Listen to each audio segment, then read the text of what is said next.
네, 안녕하세요. 다소인 자음들이고 사비라다 하면 자음수라가 비, 허비 다소인 비마, 바리 시옴레소인 까, 빠, 싸, 짜, 소라리 시바오메, 까, 짜, 소라리가 빵세 비리리바. အဲ့တော့ဒီပေါင်းဆက်ပြီးလေးတွေကဘယ်ကနေလာလဲဆိုရင်ဒါဒါဘာစာကြဆိုတဲ့ဒီစကားလုံးလေးတွေကနေပဲလာပါတယ်အဲ့တော့ဒီမှာကြည့်မယ်ဆိုရင်လည်းပုံစံလေးတွေကဆင်းနေတယ်ပေါ့နော်ဘယ်လိုလဲဒီမှာဆိုရင်ဂကိုနှစ်ခါဆင့်ရေးလိုက်ရင်ကပုံစံလေးဖြစ်သွားမယ်ပေါ့နော်အဲ့လိုပဲဒါဆိုတာလေးကိုနှစ်ခါဆင့်ပြီးတော့နှလုံးဆင့်ပြီးတော့ရေးလိုက်ရင်တဖြစ်သွားမယ်ဘာကိုနှလုံးဆင့်ရေးလိုက်ရင်ပဖြစ်သွားမယ်စကိုနှလုံးဆင့်ရေးလိုက်ရင်စဖြစ်သွားမယ်ဂျကိုနှလုံးဆင့်ရေးလိုက်မယ်ဆိုရင်ကြဖြစ်သွားပါမယ်အဲ့တော့ဒီဘက်ကဟာလေးကတည်တဲ့အတိုင်းဂါဒါဘာသာ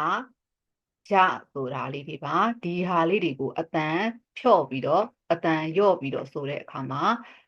ဒီအတန်လေးတွေဖြစ်သွားတယ်ပေါ့နော်ဒါလေးတွေကအတန်ညှင်းတန်လေးတွေပါတန်ညှင်းပြေးလေးတွေပါဂါဒါပါစာကြဆိုပြီးတော့ဖြစ်သွားပါမယ်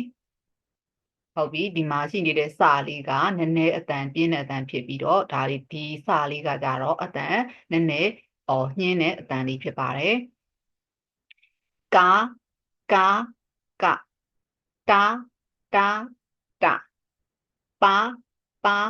ါသာဆိုပြီးတော့အတန်ထွက်ပါမယ်ဒါဆိုရင်ကာတာပါစာကြဆိုတဲ့ဒီပေါင်းဆက်ပြီး၅လုံးကိုရမယ်လို့ထင်ပါတယ်ဒါဆိုရင်ဒီပေါင်းဆက်ပြီး၅လုံးရဲ့ရေးပုံရင်းလေးတွေကိုကြည့်ကြည့်ပါမယ်ဟုတ်ပြီဒါလေးကကကိုရေးတဲ့အခါမှာဂကိုနှလုံးရေးလိုက်ရင်ရပါပြီအဲ့တော့ဂကိုရေးတဲ့အခါမှာဒီလိုလေးတစ်ချက်တည်းဆွဲတယ်ပေါ့နော်အဲ့ဒါလေးကိုမှနှလုံးဆင့်ရေးလိုက်ရင်ရပါပြီဒီလိုလေးတစ်ချက်ဆွဲမယ်နှစ်ချက်ဆွဲလိုက်ရင်ကဖြစ်သွားပါမယ်ပြီးတော့ရင်ဒါလေးကတဆွဲတဲ့အတိုင်းပဲနှလုံးဆင့်ဆွဲလိုက်ရင်တဖြစ်သွားမယ်ပေါ့နော်အဲ့တော့ဒါဆွဲတဲ့အခါမှာဒီလိုတစ်ချက်တစ်ချက်ဆွဲမယ်ပြီးရင်နောက်တစ်ချက်တစ်လုံးထပ်ဆွဲမယ်တစ်ချက်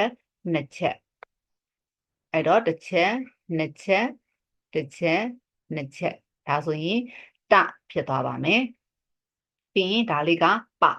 ပကိုဆွဲတဲ့အခါမှာဒီဘာကိုဆွဲတဲ့အတိုင်းလေးပဲနှစ်ခါစိတ်ဆွဲလိုက်ရင်ရပြီပေါ့နော်ဘာကိုဆွဲတဲ့အခါမှာတစ်ချက်ဟမ်ဘာကိုဆွဲတဲ့အခါမှာတစ်ချက်ပြီးရင်နှစ်ချက်သုံးချက်လေးချက်ဆွဲမယ်နောက်တစ်ခါဘာထပ်ဆွဲမယ်ဆိုရင်တစ်ချက်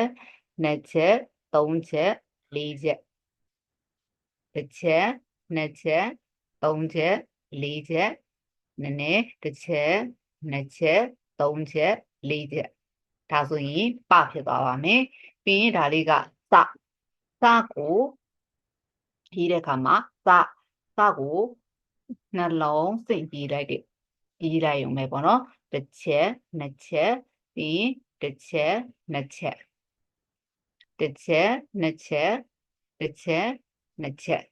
ဒါဆိုရင်စဖြစ်သွားပါမယ်ပြီးတော့ရင်ဂျ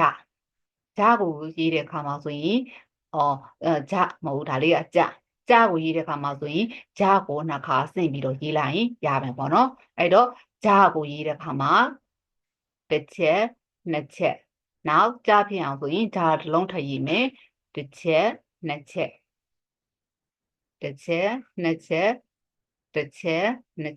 အားလုံး၄ချက်ဆွဲပြီးဆိုရင်ဂျလေးဖြစ်သွားပါမယ်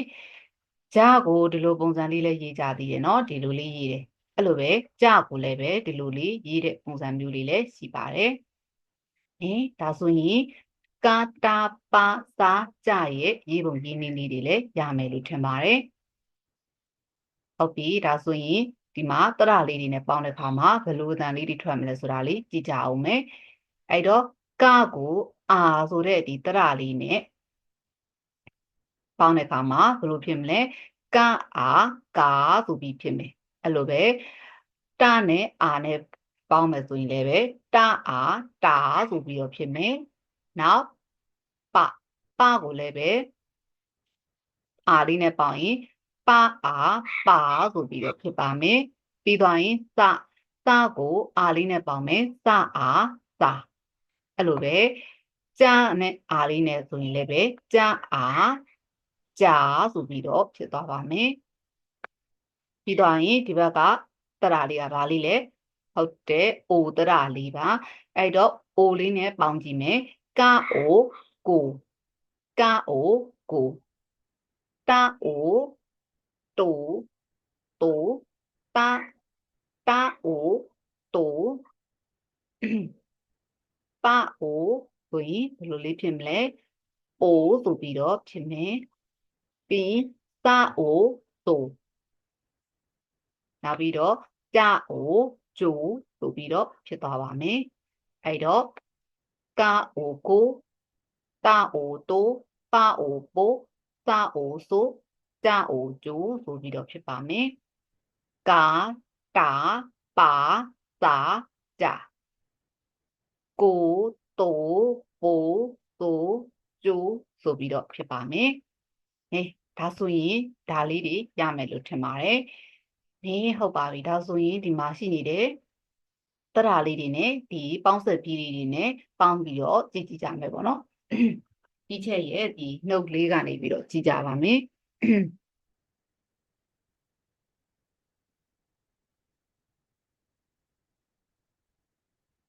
ဟုတ်ပါပြီဒါဆိုရင်ခဏလေးပါနော်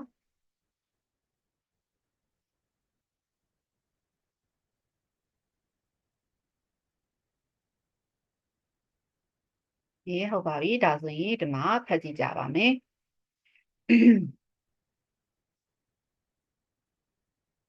ဟုတ်ပြီဒါဆိုရင်ကာအာကာယာကျာကာယာကျာကာအောကိုကာအောကိုကာယောကျောကာယောကျောကာအိုကူကာအိုကူကာယိုကျိုကာယိုကျိုကာအူကူကာအူကူကာယိုကျိုကာယိုကျိုကာအူကူကာအူကူကာအီကီကာအီကီဟုတ်ပြီဒါဆိုရင်ဒါလေးကအတတာပြီးလေးကိုဖတ်တဲ့အခါမှာတာအာတာအာတာတာယာတရားတာယာတရားတာအောတောတာအောတောတာယောတယောတာယောတယောတာအိုတိုတာအိုတိုတာယိုတယောတာယိုတယောတာအိုတူတာအိုတူတာယိုတယောတာယိုတယောတာအိုတူတာအိုတူတာအီတီတာအီတီနောက်ဒါလေးကပကိုပမှာယာနဲ့စယာနဲ့ယာတန်ပါတဲ့တရလေးတွေနဲ့ပေါင်းတဲ့အခါမှာပြအတန်လေးဖြစ်မယ်ပေါ့နော်ဒါလေးကချွင်းချက်လေးအနေနဲ့မှတ်ရပါမယ်ဒီလိုမျိုးတရားတွေနှလုံးအတန်ထွက်မဟုတ်ဘဲနဲ့တစ်လုံးတည်းပဲအတန်ထွက်ရပါမယ်အဲ့တော့ပါအာပါအာပါပါယာပြပါယာပြပါအောပေါ်ပါအောပေါ်ပါယောပြောပါယောပြောပါအိုပိုပါအိုပိုပါယိုပြူပါယိုပြူပါအူပူပါအူပူပါယူပြူပါယူပြူပါအပူပါအပူပါအီပီဟုတ်ပြီဒါဆိုရင်စာလေးသွားပါမယ်အဲ့တော့စာကစာအာသူလည်းပဲယာနဲ့ယာတန်ပါတဲ့တရလေးရှိတဲ့တရလေးတွေနဲ့ပေါင်းတဲ့အခါမှာယာကောက်အတန်လေးပြောင်းသွားပါမယ်အဲ့တော့ယာတန်ပါတဲ့တရတွေနဲ့ပေါင်းတဲ့အခါမှာယာကောက်တန်လေးပြောင်းသွားပါမယ်စတန်မဟုတ်ဘဲနဲ့ယာကောက်တန်လေးပြောင်းသွားမယ်အဲ့တော့စာအာစာယာရှာစာယာရှာစာအောစော sa o so sa yo sho sa yo sho sa o so sa o so sa yu shu sa yu shu sa u su sa u su sa yu shu sa yu shu sa e su sa e su sa i shi ဒါလေးပဲချွင်းချက်အနေနဲ့ရှီဆိုပြီးတော့ထွက်ရပါမယ်ရှီပြီးသွားရင်ဒါလေးကကြကိုကြအားကြကြအားကြကြရာကြကြရာကြကြအောကျော်ကြအောကျော်ကြရောကျော်ကြရောကျော်ကြအိုကျူကြအိုကျူကြယူကျူကြယူကျူကြဦးကြဦးကျူကြဦးကျူကြယူကျူကြယူကျူကြဦးကျူကြဦးကျူကြဤကြည်ကြဤကြည်ဟုတ်ပြီဒါဆိုရင်တစ်ခေါက်ပြန်ဖတ်မယ်ကာကြကိုကျိုကိုကျူကူကျူကူကီတာတရားတောတယောတူတယောတူတယောတူတီပါပြပေါ်ပြောပူပြူပူပြူပူပီသာရှာသောကျော်တူရှုစုရှုစုစီဂျာဂျာကျော်ကျော်ကျူကျူကျူကျူကျူကြည်ဟုတ်ပြီဒါဆိုရင်ဒီပေါင်းဆက်ပြီး၅လုံးကိုလည်းရမယ်လို့ထင်ပါတယ်ဒါဆိုရင်တော့ဘီတွေအကုန်လုံးလည်းပြီးသွားပြီလို့ထင်ပါတယ်ဟုတ်ပါပြီဒါလေးကိုပြန်ပြီးတော့ကြည့်မယ်ပေါ့နော်ဒီမှာဒါလေးကပါလဲဆိုရင်ကာကိုဤကူဒါဆိုရင်ရမယ်လို့ထင်ပါတယ်ဒါဒီပေါင်းဆက်ပြီးတွေနဲ့တရာတွေနဲ့ပေါင်းဆက်တာလေးတွေရသွားပြီဆိုရင်ယုံစွတ်ဆိုတဲ့လေ့ကျင့်ခန်းလေးကိုလုပ်ကြည့်ပါအရင်ဆုံးရအောင်လုပ်ပြီးတော့မှဒီလေ့ကျင့်ခန်းလေးတွေလုပ်ကြည့်နော်ဟုတ်ပါပြီဒါဆိုရင်နံပါတ်1ကိုကြည့်မယ်ဆိုရင်잘 두고 따라하세요 잘 두고နားထောင်ပြီးတော့သေချာနားထောင်ပြီးတော့따라하세요နောက်ကနေပြီးတော့လိုက်ဆိုပါအဲ့တော့သေချာလေးအတန်ဖိုင်လေးကိုနားထောင်မယ်ပြီးရင်ကိုယ့်ကိုအတန်ထွက်ပြီးတော့လိုက်ဆိုကြည့်ပါ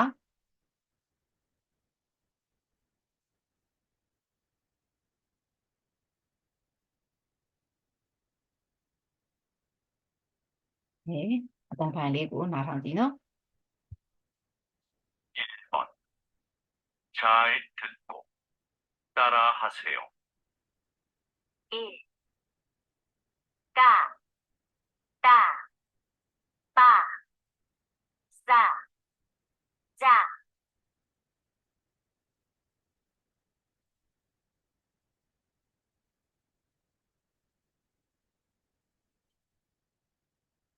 5. 또, 뽀, 쏘, 쪼.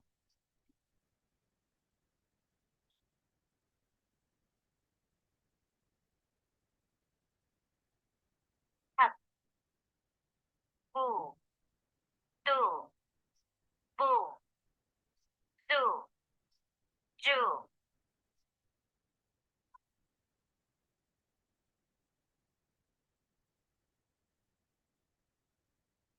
4.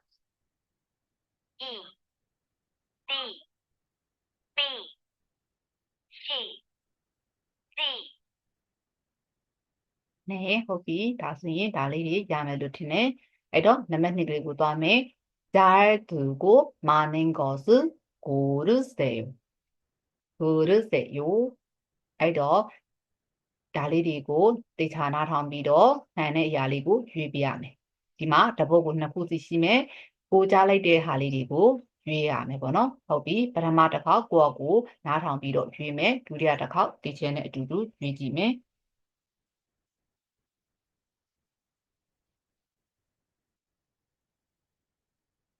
2번 잘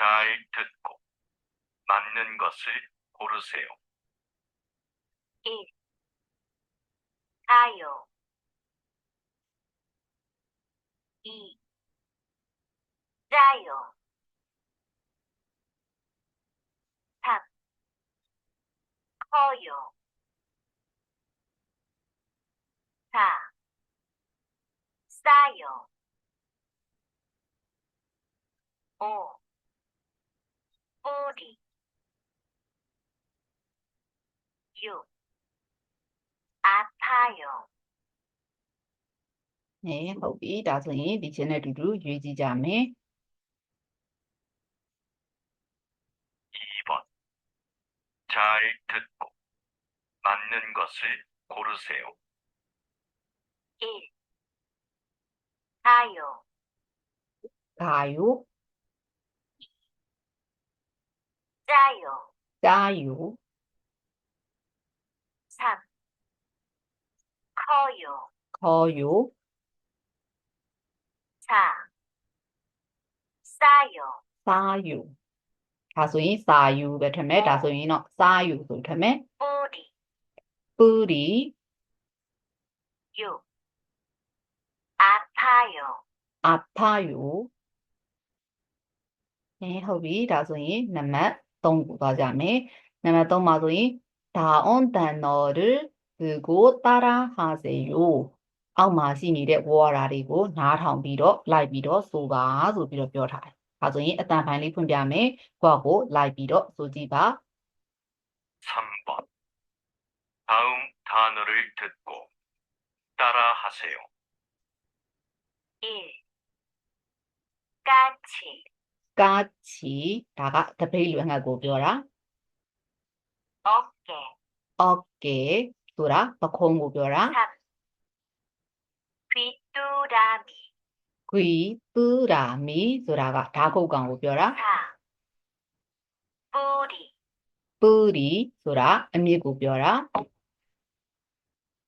아저씨. ။အာကျော်ရှိဦးလေးကြီး 6. 찌개. ကြီးကဲကြီးကဲဟင်းရီကိုပြောတာနော်ဟင်းရီကိုပြောတာပါအဲ့တော့ပြန်ပြီးကြည့်မယ်ဆိုရင်ကာချီတပိတ်လွယ်โอเคပခောဂွီတူရာမီ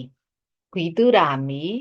ဓာခုတ်ကောင်ဒီကောင်ပြောတာနော်ဓာခုတ်ကောင်လို့တော့ထင်တယ်ဓာခုတ်ကောင်ပါ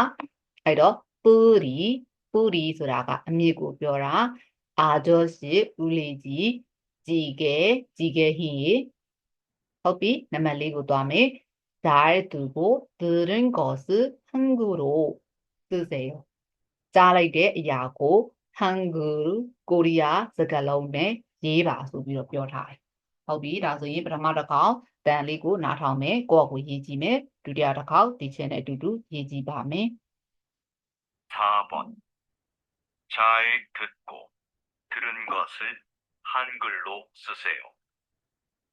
1. 꼬리.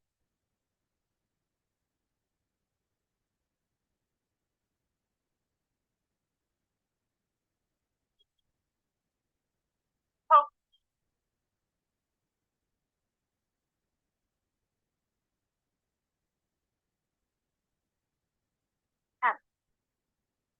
짜다.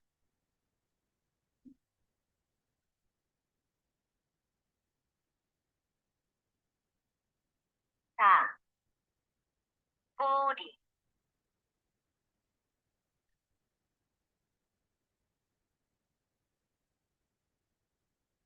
5. 어깨.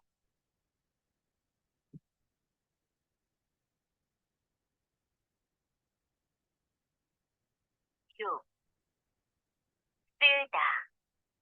မယ်ဟုတ်ပြီဒါဆိုရင်ဒီချင်းနဲ့အတူတူရေးကြည့်ကြမယ် 4번. 잘 듣고 들은 것을 한글로 쓰세요. 1. 꼬리. ကိုရီကာအိုကိုရာအီရီကိုရီဆိုတာကအမိကိုပြောတာ 토끼. ဟုတ်ကီဟာအိုထိုကာအီကီထုတ်ကီဆိုတာကယုံကိုပြောတာ 3. 짜다. ကြာတာကြာအာကြာဒါအာဒါ 짜다 짜다ဆိုတာကငံတာကိုပြောတာ 사, 뿌리,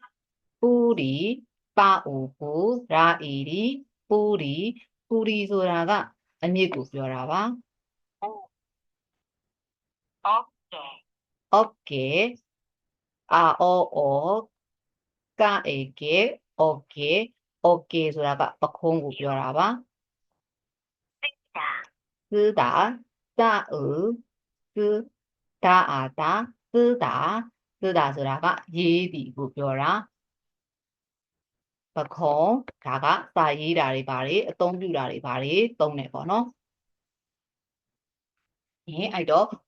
ကိုလီဆိုတာကအမီဒီဒရိစံတွေရဲ့ဘာတွေရဲ့အမီကိုပြောတာထိုကီယုံဂျာတာငံဒီပူရီဆိုတာကတစ်ပင်ရဲ့အမြစ်တွေဘာတွေကိုပြောတာโอเคဆိုတာကပခုံးကိုပြောတာစစ်တာရေးဒီသုံးဒီဆိုပြီးတော့သုံးလို့ရပါမယ်နဲဟုတ်ပါပြီဒါဆိုရင်တော့ဒီပေါင်းဆက်ပြီးငါလုံးရဲ့လေ့ကျင့်ခန်းလေးလည်းပြီးသွားပြီပေါ့နော်နဲဟုတ်ပါပြီဒါဆိုရင်ဒီဗီဒီယိုလေးကတော့ဒီလောက်ပါပဲအဆင်ပြေမယ်လို့ထင်ပါတယ်